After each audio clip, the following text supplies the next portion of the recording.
Put your shoes on, we got a long walk home. And grab your pitchfork and your torch, it's a long dark road. And if you stay close to me, we'll make it through the night. You know the monsters come out when they see the street lights. Hello everyone, and welcome back to an all-new episode of Everyday Voices of the Paranormal. I am your host, Reverend Jamie McCaskill, and with me always is John Campbell. And we want to thank you guys for joining us here again. Today we got something special, John. We got Jennifer, my wife. A few guys, you guys know my wife Jennifer. I've got her favorite location that Fostoria Paranormal's ever been. We got Amanda Carl, man. She's the owner of Browse Awhile Bookstore in Tipp City, Ohio. Amanda, how are you doing? I'm doing good. It's nice to meet you. Nice to meet you guys too.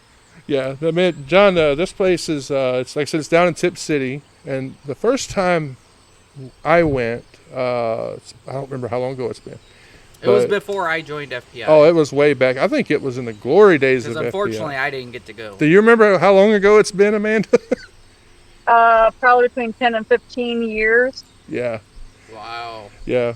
We went down, we got to investigate there, and there was, next door was a antique shop, and then beside that was a was it the restaurant was on the opposite side of the antique shop, I think? Well, the antique shop is now a candy store, and then there's a soap store next door to that, but there's a restaurant next door to us on the other side. What kind of store's next to it? We have a candy store. Okay, and then after that? Soap store. Yeah. Soap? Yeah. Oh, like Bath and Body type? Yeah. Yeah, but it's all homemade, and it's better than Bath and Body Works. Oh. Yeah. And that's like a lot of that place. The restaurant, isn't it called Sam and Ethel's? Yeah, Sam and Ethel's is next door to us on the other side. Yeah, that place is, dude, if you ever get a chance to go, that's what do they sell? Sam and Ethel's is a restaurant, and they make everything there. Last I checked was all homemade. The bread. Good home cooking. When we go investigate, we'll have to eat there. Oh, of course. Every time I go there, I've actually came back through from Louisville one time, and we pulled in there just to go eat. The bookstore was closed at that time, but we went there and eat, and it was, I love eating there. I go there just to eat. So, Amanda, what kind of activity happens at the bookstore? Man, we have full body apparitions, shadow figures, disembodied voices, things move around. Mm-hmm. I've had books fly off the shelf. You name it, it happens. Yeah. So what makes it paranormal? Is it in one of those old 1800s buildings? It was built it was built in 1871 as a harness manufacturing company. Yeah. Oh, okay. Yes, it's been a dry goods store, hardware store, bakery. We've had the bookstore there since 1990. There's only been one known death that happened in the building back in 1951. Sam Baldwin had a fatal heart attack while at work. He was 81 years old. Yep. So it's in one of those rectangle brick buildings from the 1800s, basically? Well, part of it's cinder block, and the other part of it's the wood. Oh. Yeah, it's a nice building, man. Like I've caught a lot of activity in there. When we went the first time, down in the basement, it was a coal room, if I remember correctly, right? The original basement of the building had a coal chute in it, yeah. But then the other part of the basement has our furnace room in it. That's probably the room you're thinking of. The one with the big metal door? Yeah, that's our furnace room.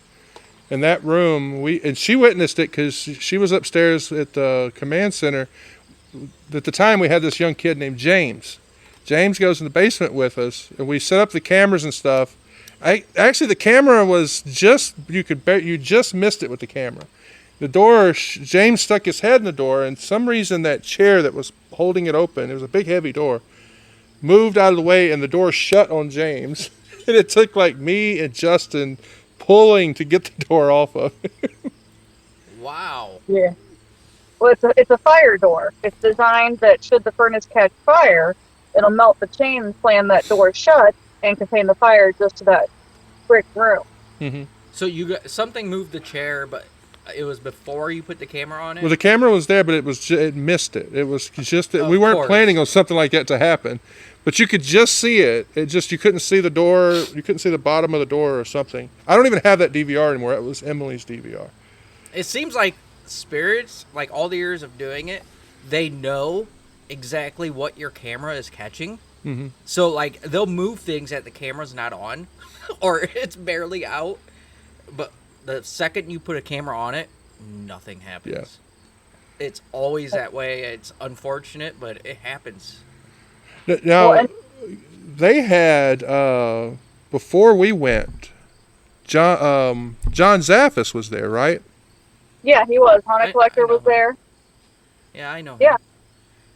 Now, how did they get in contact with you? I was always curious about that. I don't think I asked. Somebody had contacted them, telling them about us, and they contacted us. And, his whole thing is he removes haunted items and that kind of stuff. Well, we know we have a few books with attachments through other investigations over the years. And we told him, like, you can't take anything out, but you're more than welcome to come in. And he was cool with that. He's probably one of the coolest people I've worked with in the television industry. Yeah. Yeah, so he's they real came nice. in. Yeah, in fact, Brian Cano, his tech guy, still comes around, and he has written a book himself, and we're chapter 13 in his book. Oh, that's cool. I didn't know that. Yeah, it's called Grains of Sand. Huh. I met Johnny Zaffis down in Bel Air, Ohio. Okay. We had a convention down there, and I'm co-owner of the Bel Air house, and he was hosting a table at the convention, and he was at the Bel Air house with us. Really nice guy, down to earth, and I got to take a picture with him. I was happy. Yeah. I, too, got to take a picture with him and had him sign it and everything when he was at the store. We used to have it hanging up, but then when the fire happened, we just never hung it back up. Yeah. Well, you got to get it back up. I know. I've still got it sitting there. Yeah, we like that place so much, man. We've been back twice. Like, we had the first time we went, and then I went back with Tim, Amber, I don't remember who all went with me, Tracy, Jennifer. We went back. We were actually the first ones after the fire, weren't we? I think so. Yeah. That is so cool. But, yeah, a lot of people don't know, like, when they drive through these towns, and that's why I was asking about, the brick, the wreck. A lot of people don't know that those buildings, they're easy to spot. You drive through the little towns, you see these rectangle brick buildings. They were built, like, during or, right around the Wild West times. They have a rich history. They've been there a long time. So there's probably a lot of activity in a lot of those type of buildings. Mm-hmm. The activity in her store, I remember we caught a thermal image in the back room where the man was sitting on the floor and you could see his legs cross. You could literally watch him cross his legs. Caught it on DVR? No, on thermal camera. Oh. Emily's old one, like yours. Okay, gotcha. Yeah, we recorded it though. We had like a record. Justin probably still has it because he recorded it through a video camera. Oh, I was holding the thermal and Justin was filming the camera. So Amanda, do you guys have cameras set up there or no? No. Okay. No, we, and the spirits have been known, especially like in that back room in the basement that Jamie was talking about with the door. They've been known to turn cameras away from like where that door's at, and because there's a portal there, and they've been known to turn cameras so that way things don't get caught. Yep, they're playful too. Oh yeah, they are. Remember my old hat? I don't think John. Yeah, I was wearing that. The old leather hat I used to wear, and it had like a braid on the back of it. And I told you about it that night. Me and Tim were in the basement, and it lifted it and dropped it. Oh, that's funny. You could hear like the braid on the back get lifted and pop on the top of the hat. That is people so cool. have had their earrings pushed out of their ears and everything. Wow. So this question, I guess, is for both of you. Yeah, we can ask you've her. You've been there too. She's been there longer than me. do you guys sense any dark energy there or no? So one time, I had made somebody mad, and she sent something there to attack me. And I always go in about an hour before we open to take care of all of our online orders and stuff. So I was in the basement by myself, the only one in the store, and I had that big door in the back room. The pipe that was holding it open got thrown across the room. The door slammed shut, and I could hear all of it. And something came running up on me, but it got stopped because the spirits in our store are very protective of us and of the store itself. And whatever it was, I mean, I wouldn't sit out front until somebody else got there, so I wasn't in the building by myself, because that spooked me. Yeah. So we got it taken care of, and we got rid of that.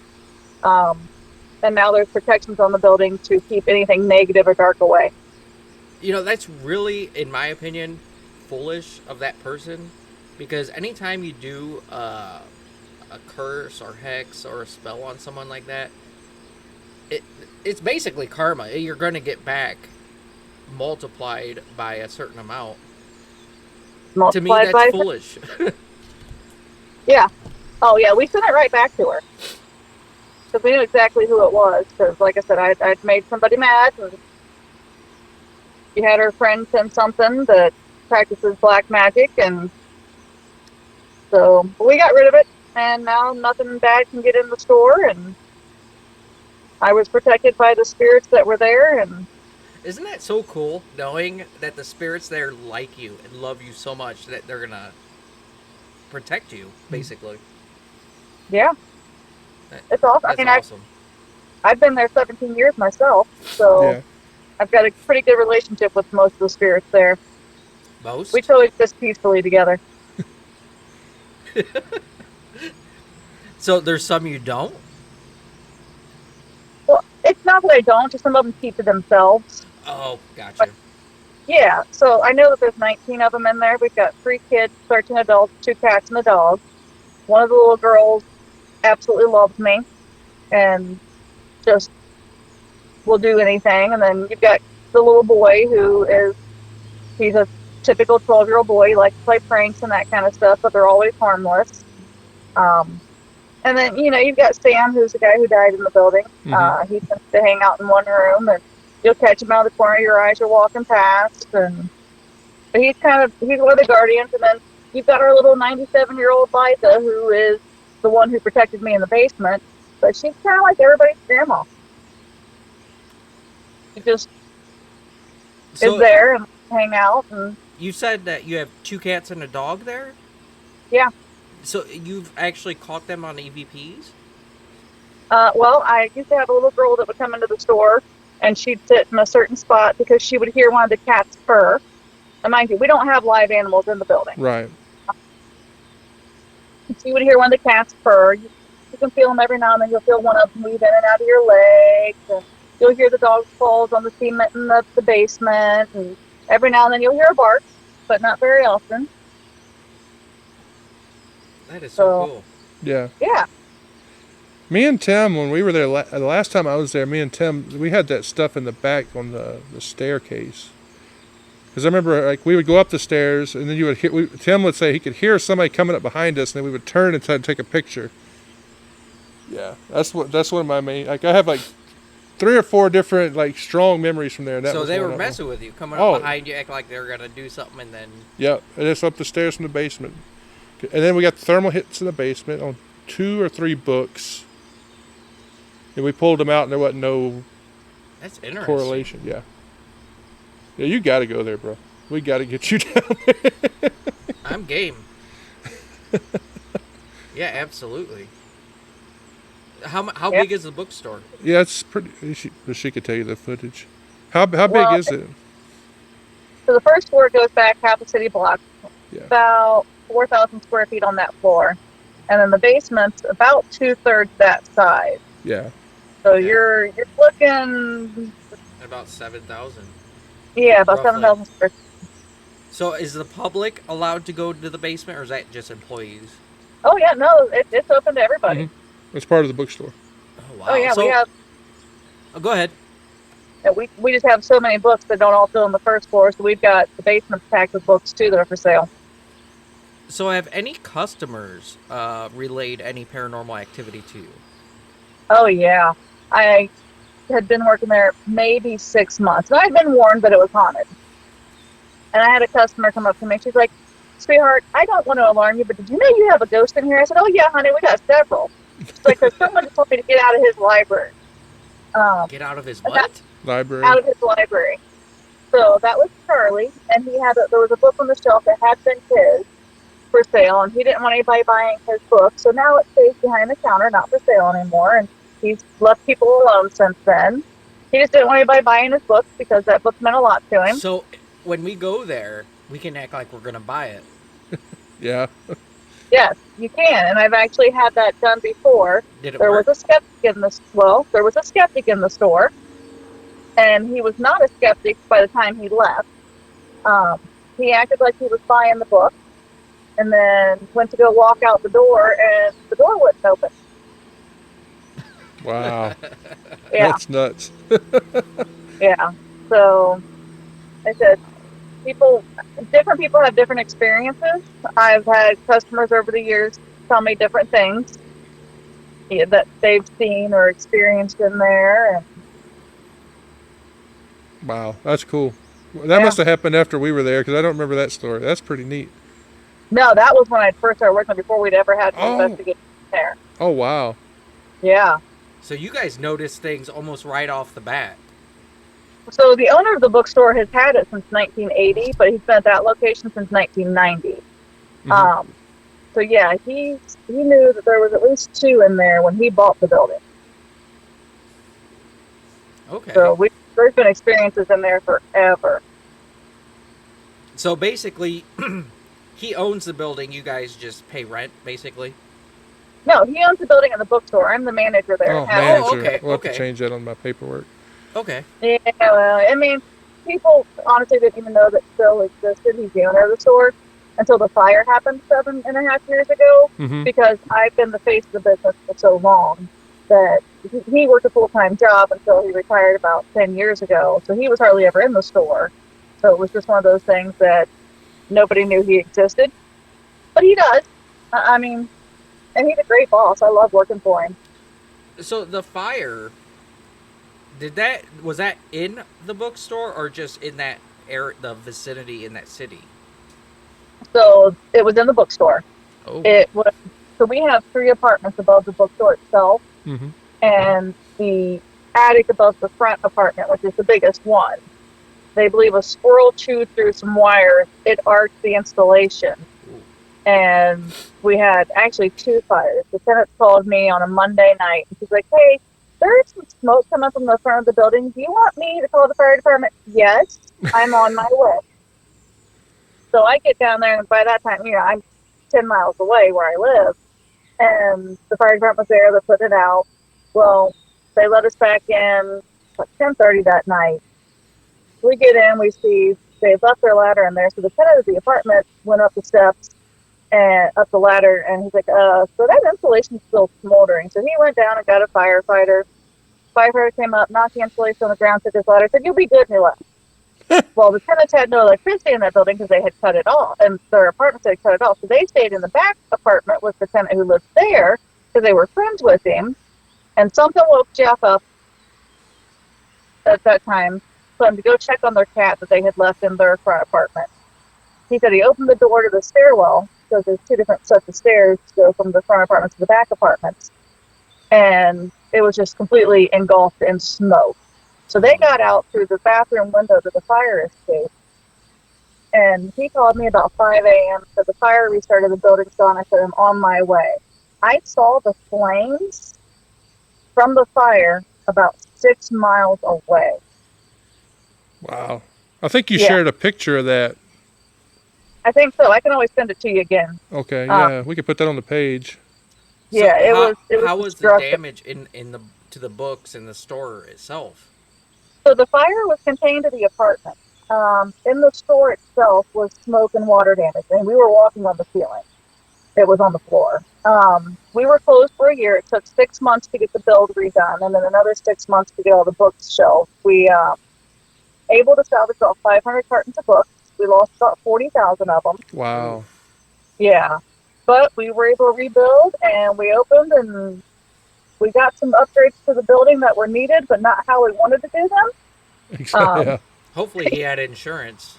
Oh, he did. Yes, Oh, yes. good. It was from the building, so it was maxed out. It was a little over $500,000 to rebuild the building and all that. If I remember, didn't you do like a GoFundMe to help with it? So the Downtown Tipp City Partnership set up a GoFundMe, and they Yep. split it between us, the tenants of the apartment, and the business next door that sustained damage from the fire. Because all these buildings are connected, Yep. and they're all really old. So we were very lucky. There was 5 different fire departments there, pumping thousands of gallons of water a minute into the buildings. The only 2 buildings sustained damage. Yeah, I remember that fire because I think I kept in touch with you over during that time because I was worried about that because that's a beautiful place. Do you still do the tours, like the ghost tours, the haunted Tippecanoe tours or whatever it was called? We do not. We have not done that in, oh gosh, probably about 5 years now. Okay. We've it's been, we ran out of volunteers. Oh, Everybody was just having kids or being, so just decided to stop doing it. okay. Yeah, I was curious because I was sitting here remembering the front of the building and y'all used to have that sign out front, haunted Tippecanoe. Was it called haunted Tippecanoe tours or something like that? Old Tippecanoe ghost walks. Yep. So are there other locations in Tipp City that allow investigations and such, or no? No, there are no other places that allow investigations. They only let my group in because it was me. But we had 35 locations on our ghost walks. Now, not all of them had activity, but a majority of them did. Yeah. I remember that one place, when you look at your store, I know it was to the left because they let us investigate. It used to be an old antique shop, but they shut down, I think.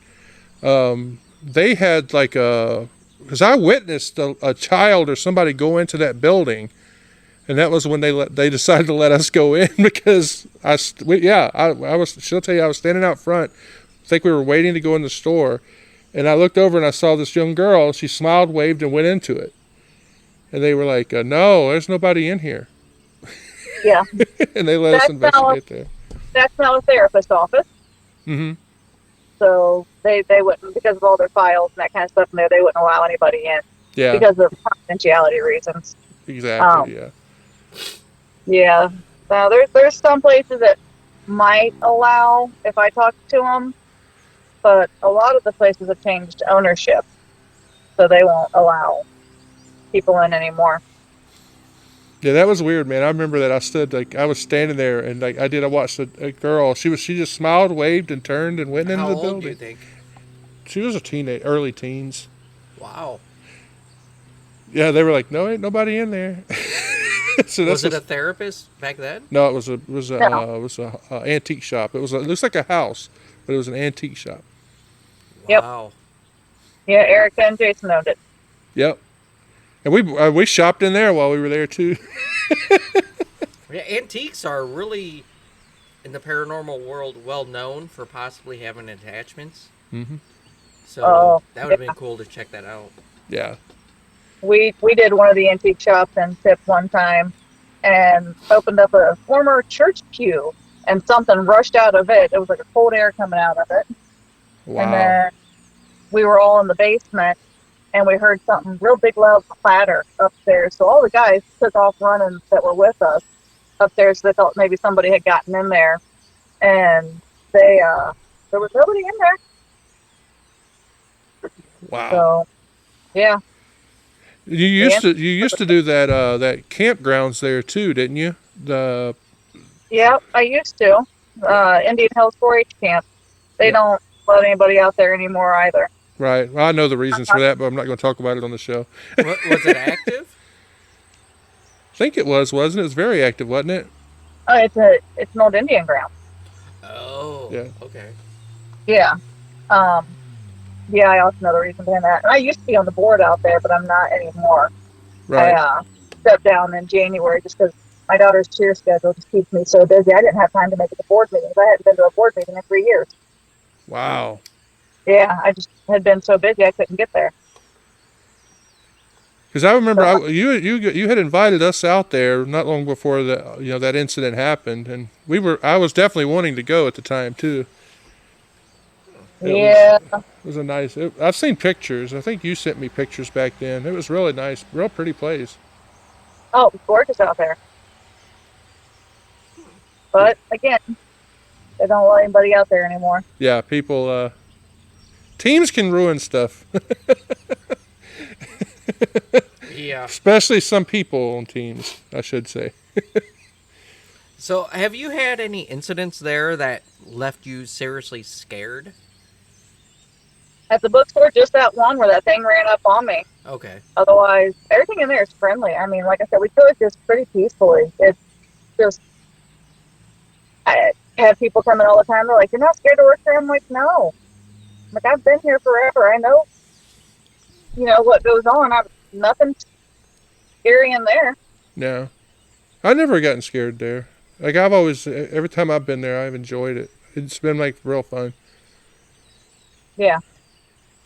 Yeah, people tend to really enjoy it. They know it's a safe location, and it's a place you can go in the winter because it has heat. Yeah. And good. last I checked, now this could have changed. You used to let certain teams were allowed to sleep there too. I don't know if you still do that or not. No, we just allow people from 8 p.m. to 3 a.m. Okay. Yeah. Yeah, that's why I was checking. Because I know me and you had discussed it before. But yeah, that's been a while ago. Yeah. No, we don't sleep in there. Has Levi and Ashley came back yet? Yeah. They were there this year. Yeah. Well, Ashley wasn't with him, but he came in with a group. Yeah, because I know he started doing it again. Me and him, he's supposed to come on our show at some point, but I haven't been able to get him to agree on a date yet. As far as I know, they've got like 1 million kids, so they're pretty busy too. Oh, well, yeah. Yeah. Kids will do that. Levi and Ashley are great guys, man. I wish you could get the chance to meet them. Yeah, they're pretty awesome. And yes, kids really complicate schedule. I'm down to only having one at home now. And she still keeps you busy. Oh, she's the most complicated one. My other two were easy. My oldest joined the Army right out of high school. She's now done her 4 years and is out. Wow. Married for 6 years now, and her husband re-enlisted. And then my son just left in June for basic training for the Army. So now he's in his AIT. So. Oh, thank you for their service. Yeah. Thank you. Yeah, they're living their best life. So I'm down to just the one at home who she goes around now telling people that she's an only child. No, not an only child. You still have siblings. You're the only one at home. Yeah, she's the only one I ever saw you post about because of all the cheerleading, because that would pop up on my wall all the time. Back on Facebook, I used to like those pictures, like click like on them so you knew I seen them. But she's about the only one I ever saw like a lot of.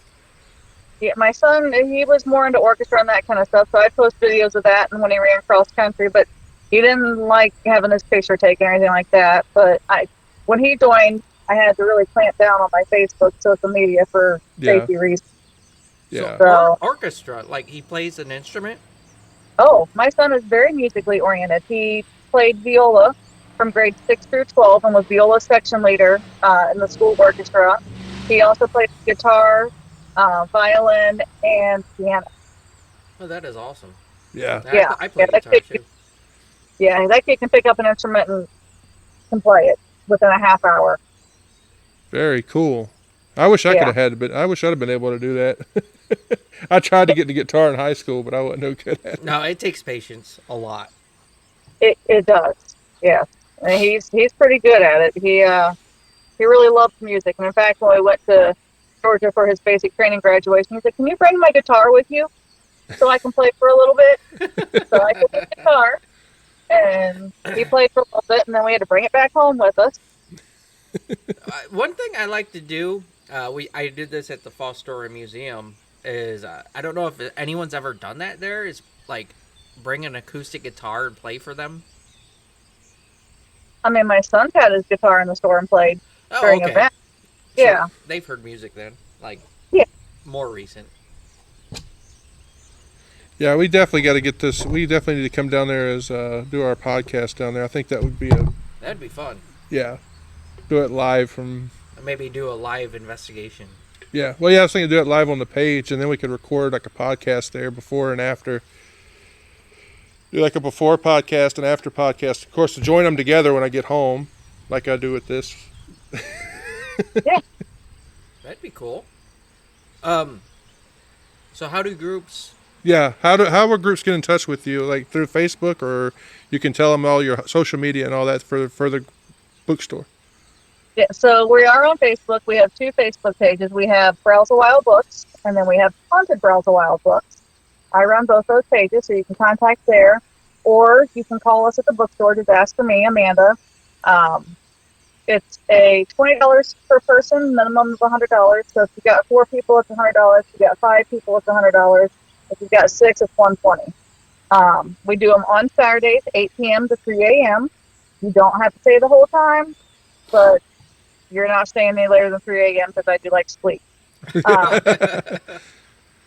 I also work on Saturdays during the day at the store, so I'm up pretty much most of the time. And yeah, so they just call. They schedule ahead of time. I'm currently booking November and December now because I finally got my daughter's cheer competition schedule. Awesome. Yep. So I've got dates blocked out for certain things, but otherwise, yeah, all they gotta do is call me. The number is 937-667-7200.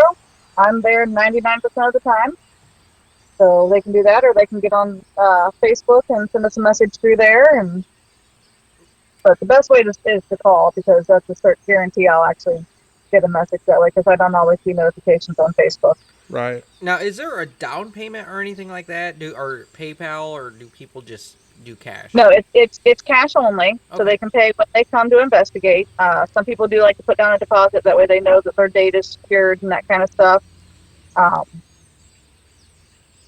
Yeah, just pay when they come. We have them sign a liability waiver, that way. Yep, you got to. Yeah. Yeah, it's an old building. The floors aren't necessarily level, and there are stuff here and there that even I trip over after working there for so long.